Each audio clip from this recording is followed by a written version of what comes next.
Good morning, everybody. Just wanted to let you know that we're going to get started here with our speaking engagement with Mark Griffin. So I wanted to welcome Mark to come up. So as you know, Mark is with In His Name HR, a Christian business consulting firm, and there are papers on every table so you can read through a description to learn more about his business. Well, thank you. Thank you. I'd like to thank Messiah for inviting me here. I'm honored to be here to speak to you.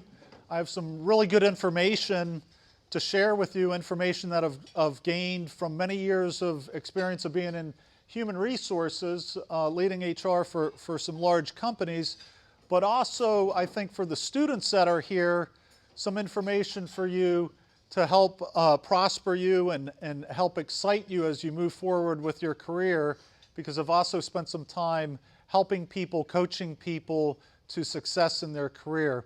I also want to recognize Heather Weller. Heather, if you'd stand. Heather is our HR manager. She works for us at In His Name HR. She'll be at the back of the room today as you exit, sharing some information with you. I'd like to also introduce Angela Wart. Angela is our marketing representative that helps us with marketing our programs. Angela will be in the back of the room as well. I'd like to start out a little bit about myself and go in a little bit about me personally and my background. Again, as I said at the beginning, I really enjoy my career in human resources, and I'm blessed to have lived the career that I've had these past 25 years. I've held senior level positions at companies like Quaker Oats Company, Kodak, Merck Pharmaceutical Company. And I worked with some of the best HR professionals in the world. I had the privilege of working with the Gatorade division of Quaker Oats right after Quaker Oats acquired the Gatorade brand from Stokely Van Camps.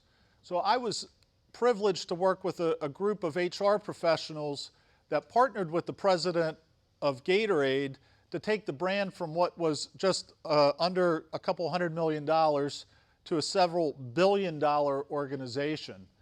I also learned a lot about organizational development from companies like Kodak and Merck Pharmaceutical, working with some of the best and brightest HR talent that's out there in the field. I'm also blessed to have got my bachelor's degree in human resources and my master's degree, but I also continued professional education at the University of Michigan to help me excel in human resources. I've had several international roles where I've done human resources for different areas of the world, spent some time in Amsterdam, did support work for India, China, Central America. But throughout my career, I kind of had a longing of what do I want to be doing? What should I be doing? And how should I be helping the world? I always knew I wanted to do consulting and have an impact on the world and give back to a much broader amount of organizations, but I never really thought of how I would do that. I always dreamed of doing it in my late 50s or 60s as I retire and then go out and do it to be a consultant. But really what happened is I became a human resources vice president, and that was my goal, my dream, and I pretty much self-actualized because my whole career, everything that I did, I was building up to be the vice president of human resources. While I accomplished that, I got into the role, became comfortable, made tremendous impact. When I really felt the Lord calling me onto my heart that, hey, it's time for you to start this organization, this consulting organization. So roughly about 3.5 years ago, I set out to do that. And it's been a wonderful, wonderful experience developing this HR practice that I could take the best from top organizations like Quaker and Merck and bring them to smaller organizations. Some of the organizations that we support, I would have never dreamed of 5 years ago that we would support. We support some organizations that are as small as 11 people in their organization. But through right human resources practices and right programs that we bring to these companies, we've watched this small organization go from $5 million in sales to almost $7.5 million in sales in just a couple years. So we also support larger organizations, where there's 100 or 200 employees, where we help leverage what they currently have in place with what our background is. Now also, from the personal side, I'm married to Gail. We have 2 awesome children. I have an adult son, 27 years old. I have an adult daughter. She's approaching 20. Adam went to Central Michigan University, and he's an IT professional, does great work in the area of IT. My daughter Emily goes to Bloomsburg University, where she's studying marketing, and she's in her 2nd year. Gail and I have been married for over 28 years, and we've had a wonderful, wonderful marriage together. She's a radiation oncology nurse, and God's given her a great opportunity to minister to people as they find out that they have cancer. So we all have unique giftings and we all have unique talents, and I'm blessed to have a family that are in the right spot helping people where they are. I'd like to tell you a little bit about me personally too, and take it back to the time when I was about 16 years old. I've always been goal-oriented. I've always wanted to do some crazy things. But when I was 16 years old, I actually rode over 800 miles on a bicycle. So it's pretty funny that I rode this 800 miles on a bicycle, and now I'm living in Lancaster County with so many folks riding bicycles around the county. It's pretty unique. But we started out in Carson City, and we rode all the way down to San Diego. Okay, I talked about my experiences at Fortune companies. I told you a little bit about my personal life. Now, what I'd like to talk about is how most employees want to succeed. I think this is the most important thing that I'd like you to leave with today, and that's, I talked to hundreds of employees, and the common theme that I hear from employees is they really don't truly know why they're there at the organization, why they exist, and what it is that they want to do. So I think over the last couple years, what's really come to my heart from a human resources perspective is not that employees are bad in the United States, because we hear stuff in the media all the time about unionizations and we're not paying enough wages and employees are lazy and we've lost our work ethic. My challenge to everybody is I think we've really lost a lot around the area of leadership with employees, and how do we lead? How do we set goals and expectations? How do we work with them to develop a job description so they know exactly what it is that they need to be doing? And all those things that are so important that we should be doing as leaders have really gone to the wayside. And it's not just with small organizations. When I started with Quaker Oats organization back in the early 90s, we had incredible training programs. You'd join the company, you'd become a frontline leader, they'd rotate you through for 5, 6, 7, 8 years through all these different roles that you would learn about being a leader within the organization. But as time went by and budgets got cut, larger companies started cutting those programs out completely. So the larger companies don't have a lot of leaders coming up through the organization. So again, we don't lack good employees, in my opinion. We lack leaders that are able to leverage what employees are about and what it is that they should be doing on a daily basis. So my next point, the first point in leading employees to success, is having a mission and vision for your organization. This sounds so simple to have, but most organizations that I run into, they just don't have a mission and vision and values for their company. And this is something, I'll go back again to Gatorade, because it is such an impactful company and it grew so large. They had a vision of, they wanted to be the #1 sports drink. That was the vision. That was the vision of the president. It was the vision of the third shift employee putting the Gatorade into the boxes at the end of the night. Everybody had that collective vision. That's what they went to work for every day. Michael Jordan came on board. People got excited. We're going to be the #1 sports drink in the world. That was the vision that the organization had. And it's probably the vision that they still have today. But it was something, as we're interviewing candidates, we could say, our vision is to be number one. I know you're going to be working on second shift on the bottling line, but how are you going to tie that into what you did every day? How are you going to tie that in? So having a mission, vision, and values is really important. Let me explain what each one is. The mission simply is what you do every day. Why do you come to work? What product are you delivering, and why are you delivering that product? That's your mission. And quite frankly, again, I talk to folks, especially with new organizations where we do roundtables or focus groups, and I ask the group, what's the mission of the organization? They're all over the place. But it should be something simplistic that everybody in the organization understands. The vision, again, is where are we going? Where are we going to go in 5 years or 8 years? Where's the organization going collectively? And then the values. The values are so important to every organization, whether it's a Christian-owned company or it's a secular company. Values are important. And I look back at some of the organizations that I worked at where values were very important. Although they were secular organizations, they had values that were biblical. They listed it on their mission, vision, values, and they were biblical values just like a Christian-owned organization would have. So the values is extremely important to the organization. So to get things started a little bit and to start some discussion within your tables, would like to have a little exercise. And what I'd like you to do amongst your table here for the next 5 or 10 minutes is talk about the mission, vision, values at your organization. Do you have one?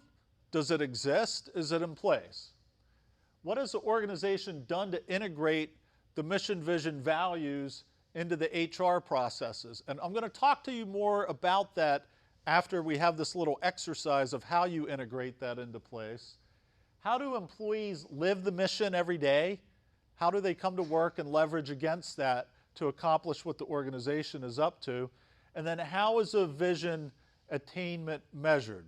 So again, alrighty, let's resume the presentation. We're going to make the first question really easy. By show of hands, who has a mission, vision, value in their organization? Put your hands up.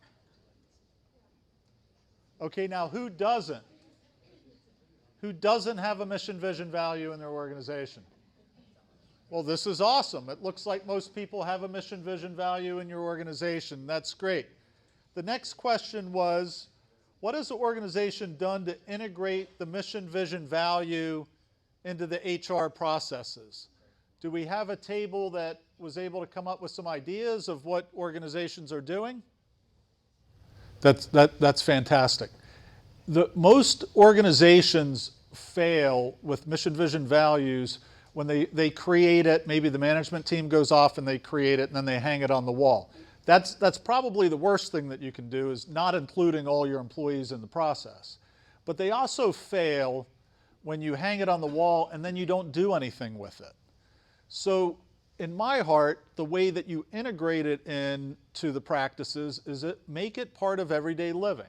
Make it, as you interview candidates, it's part of the interview process, that the candidate gets a copy of the mission, vision, values, and they're asked, how are you going to support the mission, vision, values of the organization? We even go so far when we're recruiting for organizations and we run the ad, maybe the ad's out on Career Builder. We're putting the ad, here's a link to the organization's mission, vision, values.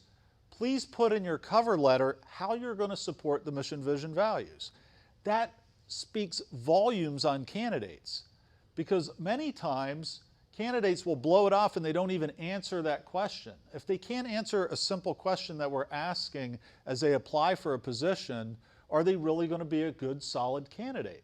So we build that into the recruitment process. There's other ways of building it in, just as the gentleman said, to the annual review process. Is the values built into the behavior aspects that you're measuring your employees against?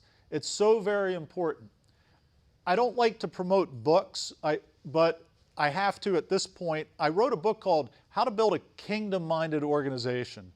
And it does talk about all these different aspects of how to integrate human resources, or how to integrate your mission, vision, values into all the practices within HR. So the next question is, how do employees live the mission every day?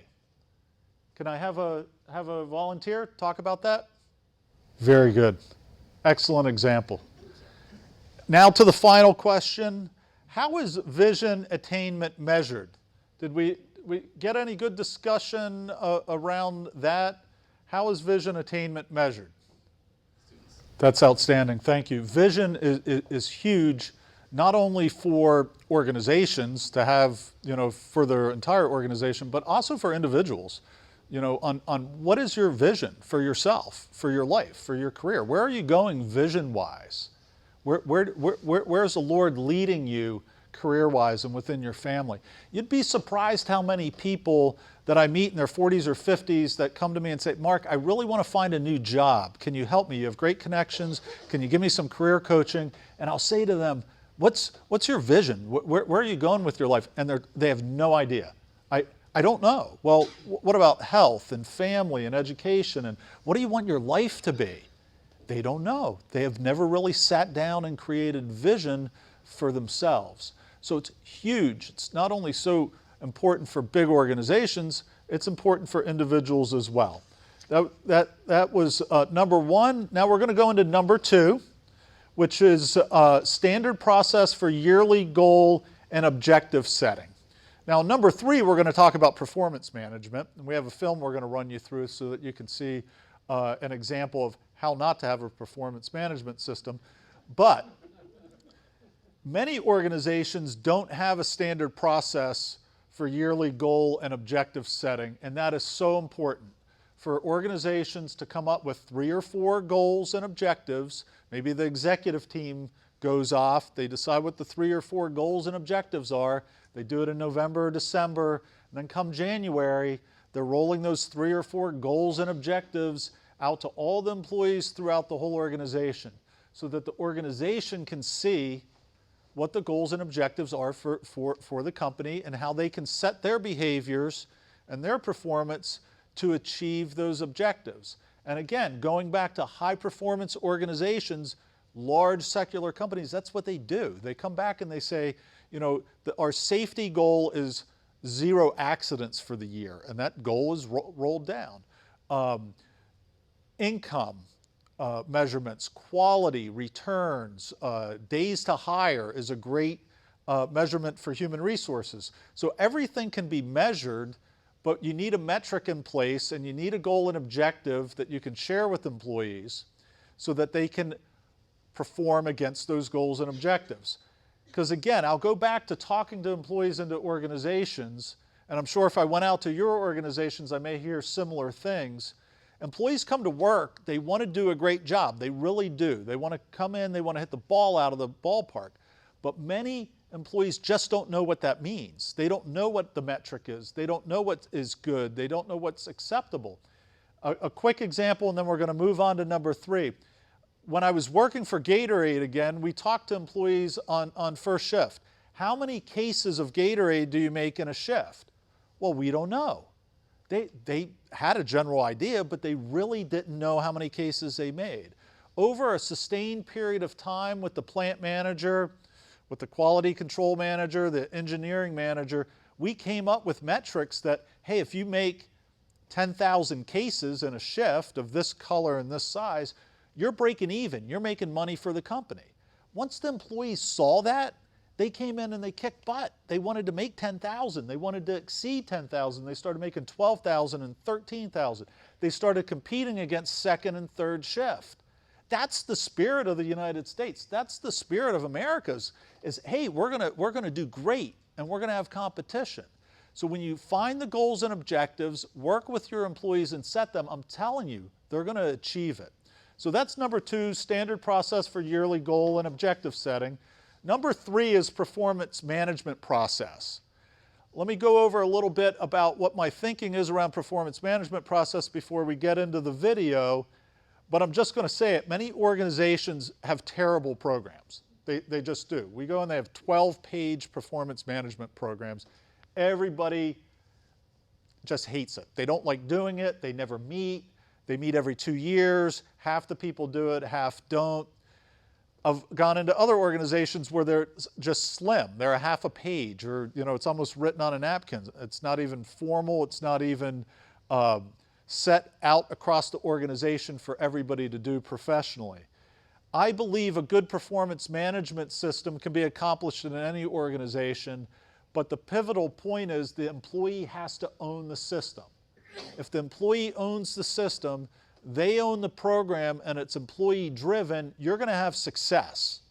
You're going to have absolute success. When the management team owns it, it's never going to get done because managers have way too many employees. They can't be doing 12, 13, 15 and doing all the writing. The employees have to take the goals and objectives that you give them. They need to go back and they need to formulate what they're going to do to achieve those goals and objectives. They need to do the administrative work around the performance management system and present it to their superior, to their boss. We can't have bosses doing it for 12, 15 people. It just doesn't work. So we find a simpler system, and also including career development, makes a really big difference in organizations. Again, when the employees own it, it's simplistic, but it ties back to that goal and objective setting that we talked about in point number 2. So now I'd like to show you a film of what I believe happens in many organizations around performance management. So there you have it. That's a typical example of sometimes the things that we run across in different organizations. The key issue here is the absolute lack of communication. The manager talking to the employee talking to the manager. And again, a really good system isn't going to be done where it's annual, setting the goals and objectives, and then a year later meeting with the manager. A good system puts the ownership on the employee to own the process, but also has the employee set up the meetings with the manager. They go on the calendar program, set up a weekly or bi-weekly or monthly, or worst would be quarterly, because 3 months is a long time to wait for feedback. But getting the employee to spark that dialogue with their manager. Because again, when you put the manager responsible of 15 people and handling all that, they typically can't do it, and they can't do it very well. So we try to empower employees to take ownership of the program and do the bulk of the work themselves, with managers doing the final approval. So that's number 3. The next area I'd like to talk about is number 4 is improvement plans. And improvement plans are simply a program that would be in addition to your performance management system or your annual review process. It's a program that you put in place that would accelerate giving rehabilitation back to an employee's performance. It could be 30 days in length, it could be 60 days in length, it could be 90 days in length, but it is a formal program that when you have an employee that's failing in their role, that you can sit down, you can talk with that employee, and you could say, we're entering you into a performance improvement program. You need to turn your performance around, or you're really not going to fit within the organization. And again, it'd be a great program where the employee owns it. You tell them their deficiencies, and then they come up with the plan to close the gaps in their performance. So next, what I'd like to do is have another table discussion. We're going to take about 10 minutes, about 5 minutes actually. And without divulging names or organizations, what experience do you have with poor performers? Let's keep it private, not talk about specific organizations, but what experience do you have with poor performers? Did your organization have a system to deal with the poor performance? Did they do anything to try to rehabilitate the employee? Because sadly, I meet with employees many times after they get terminated, maybe through outplacement, and I'll say, did you know that you were, no, nobody ever told me. They just brought me in one day and they let me go. Well, that's not how we should be doing things. I don't believe that's how biblically we should be managing our employees. We should be letting them know well in advance when they're not performing. And then what skills were necessary for management to have in dealing with the poor performer? So let's take a quick 4 or 5 minutes. I'm going to call on some tables to get some ideas, and then we'll keep rolling. Thank you. That's excellent. That's an excellent example. And We find that in so many different organizations. We do leadership assessments on key management teams, and many times we find within the supervision ranks where somebody was a really good widget maker and they did great and they produced high quality and mass volumes, but the owner thought, well, if they produce so well and they do great quality, then I'll make them a supervisor, then all the employees are going to be just like this employee. And that's not necessarily the case. And many times we find out in organizations, half of the supervisory ranks shouldn't be in those roles. And when we talk to the supervisors, sometimes they cry.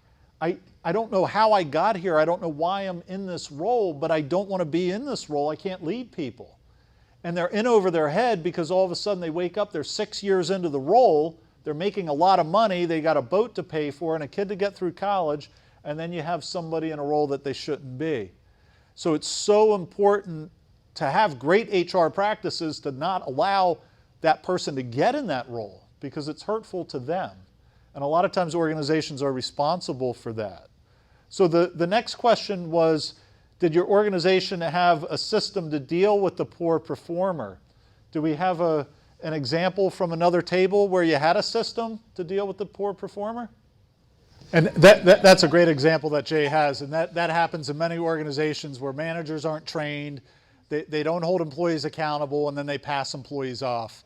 And then again, it's not really fair to that employee when all of a sudden they wake up one day and they're being held accountable. So that's a great example, Jay. Thank you. And that is so important. And many organizations, because of budgets or they just don't have a professional HR department, they don't have onboarding. They don't have onboarding for new employees. So there's two different programs. There's orientation. Orientation is your I-9 form, filling out documents, getting enrolled in benefits, learning where the bathroom is, fire drills. That's orientation.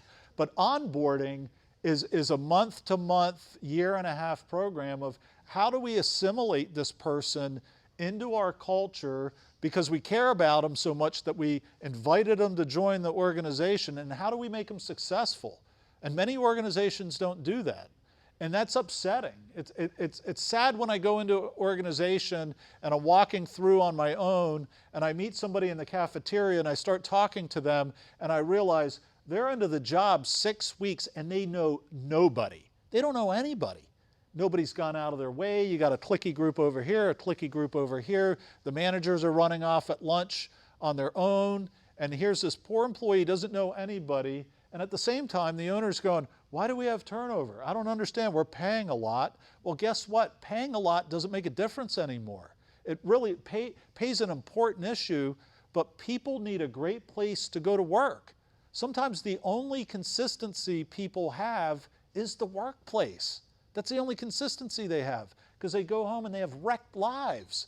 They have issues with their children or a spouse that left or whatever the problems are in their family. So when they go to work, work should be a bright spot and it should be inviting and they should be engaged and do a great job. And that's what great organizations do. Now, number 5, real briefly, managing employees to success, have a handbook in place, have it updated, have your mission, vision, value in the front of it, have your rules and your procedures and your policies reflecting your mission, vision, values. Make sure it's light, engaging, and employees want to read it and understand it. And again, infuse your culture into the handbook. It shouldn't be something to hit employees over the head, but things like discipline should be outlined in it. And back to Jay's point, we're living in a litigious society. It's unbelievable what happens out in the workplace with some of the greatest organizations that I work with get accused of the craziest things. But at the end of the day, when you think about it, everybody is protected and can file a lawsuit against an employer except for one group of people. Does anybody know what that one group of people is? White males under 40. That's exactly right. Anybody else can file a lawsuit and say, I was discriminated against because I'm this minority or a woman or disabled or whatever the issues are. So if you don't have a handbook, if you don't have a management team following the procedures, you're not managing your organization correctly, but you're also putting your organization in danger for the risk of a lawsuit. And you don't need that. That's not where we need to be spending our time. We need to be spending our time growing our organizations for the good of all the people so that they have continued employment.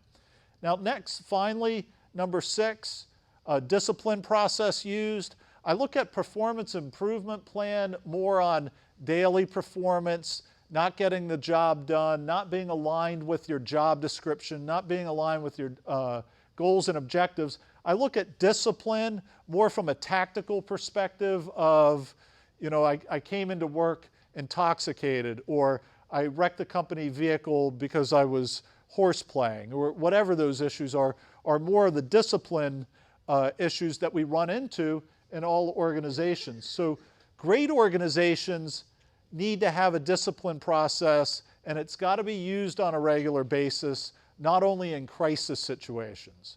And again, I look at it as it's biblical. If you don't work, you don't eat. The Bible says that clearly. So people need to follow the discipline system and be reminded. So let me review our 6 components: mission, vision, values, standard process for yearly goal setting, performance management process, performance improvement plans, a handbook in place and signed forward, and discipline process used. Other things that you can use that I haven't gone into today for the sake of the time is offer letters. Huge opportunity to infuse the mission, vision, values into the organization. Confidentiality agreements. We help a lot of organizations with confidentiality agreements because employees are going to work there and come across things that shouldn't be shared out into the community or with other companies. Non-compete agreements. If you hire somebody at a higher level, how do we make sure that they're not going to leave and compete against you? And then finally, partnership agreements. In organizations where family members are working together and they want to formalize something a little better because they're going into 2nd and 3rd generation. So this closes up our presentation today. And again, I want to go back to what I said in the beginning, and I mean it. We're not lacking employees that want to do a great job in the United States. I really believe that. We have wonderful people in the United States, and we're a great country. I really ask you and beg you to make sure that you go back and you put the right programs in place to help make your organization prosperous. Now, in closing, you're welcome to visit us online, follow us on Twitter, visit us on Facebook. What we're going to do is Angela and Heather, as you leave today, we're going to give you information that you can take with you. If you're interested, we have a human resource toolkit that we provide to organizations to help them with many of the things that we talked about. We're also having a more deeper workshop on this subject at the Junction Center at WJTL in October. It's going to be 4 or 5 hours. Lunch is going to be included. We're really excited about that because we're going to take several of these concepts and blow them up, make them a little bit bigger for people. So I want to thank all of you. I'm honored that you all came to hear what I had to say, and I want to pray blessing over you. God bless. Thank you.